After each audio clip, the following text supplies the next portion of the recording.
You know where I really wish I was? With Jackie Glass and her stunning screened-in porch. My goodness, this is what dreams are made of. Hey, Jax, you're going to show us how to extend our time outdoors by creating a beautiful three-season porch like that.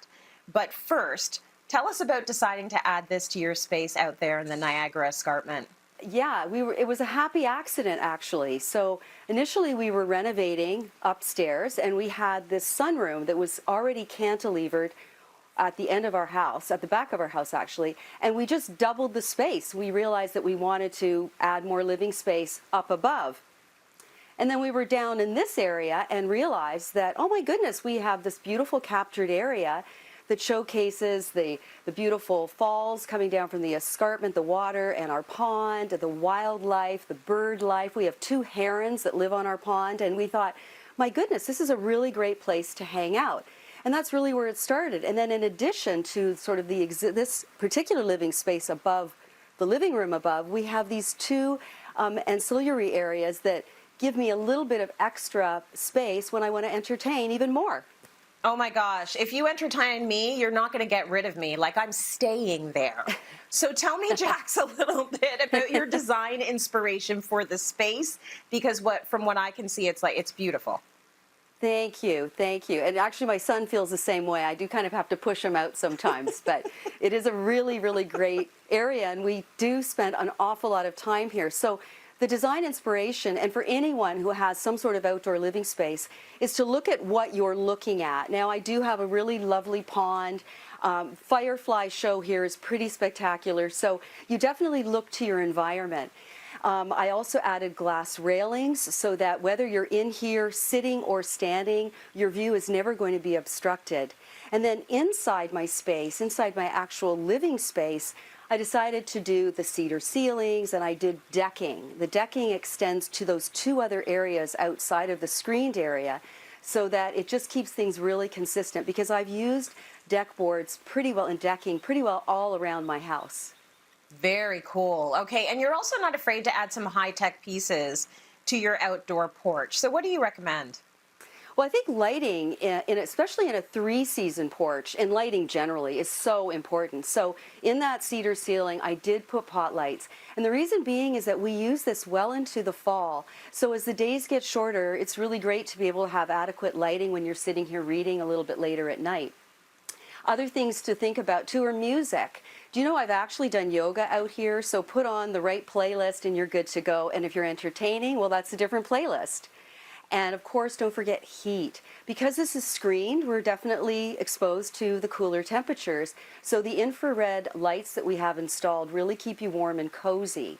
And also, one of the most important things, because no matter where you live outdoors, you're going to get bugs, is I have motorized screens. And I got those from Lifestyle Home Solutions. And they have been absolutely wonderful in allowing us to enjoy this, particularly during seasons when bugs are bad.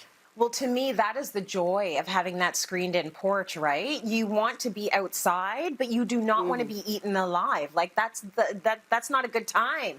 So that is so smart that you've got that, and they're motorized. I love that. Now, let's talk about your furnishings. They are gorgeous. What do you recommend for outdoor furniture this season, Jax? Well, there's a lot of great products out there, and because I wanted to do kind of a California vibe, I wanted to mix some more contemporary pieces with more rustic natural pieces. So I started with the sofa, and I have a faux leather sectional in a creamy white, and it's actually, Tracy, it's an indoor sofa. So what I do in the winter is I cover it with blankets, and this is season 3, and it is still really good to go. So that's been a really good investment. Remember, I definitely am protected. So that's a good point, but don't overlook the fact that sometimes an outdoor piece or an indoor piece can work outdoors. Now I've mixed it with some accent chairs that are actually outdoor pieces, and I always sort of move all of my outdoor pieces around, so this it just always works. My coffee tables are, again, that warm, that's that natural touch that I wanted to add to the space, and that includes accessories. Everything's kind of natural and rustic, but one thing that I did want to do this year was I moved my kitchen table from upstairs into this lower area. And that was really important to me because of the bugs. So you mentioned that earlier, Trace, and it's true. A lot of bugs, you don't want it. So I have a lot of open air spaces around my house. This is where I might have a dinner when the bug season is particularly bad. So I went over to Bum Outdoor Furniture, and I added these really great outdoor chairs, and they stack, which is super. But green is having a moment, and so I love this olive colored piece, and it became kind of the reason I threw a lot of green throughout my entire space.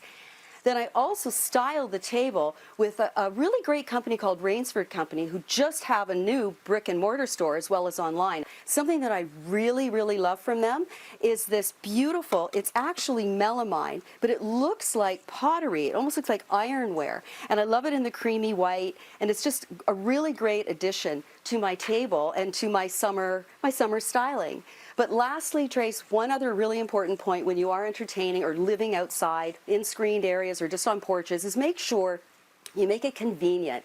So things like a bar cart, really important, or a little surface where maybe you like coffee in the morning, a little surface for coffee maker, or even just a little bar fridge so that you're not always running up and down and you can just hang here, chill here, and be completely self-sufficient.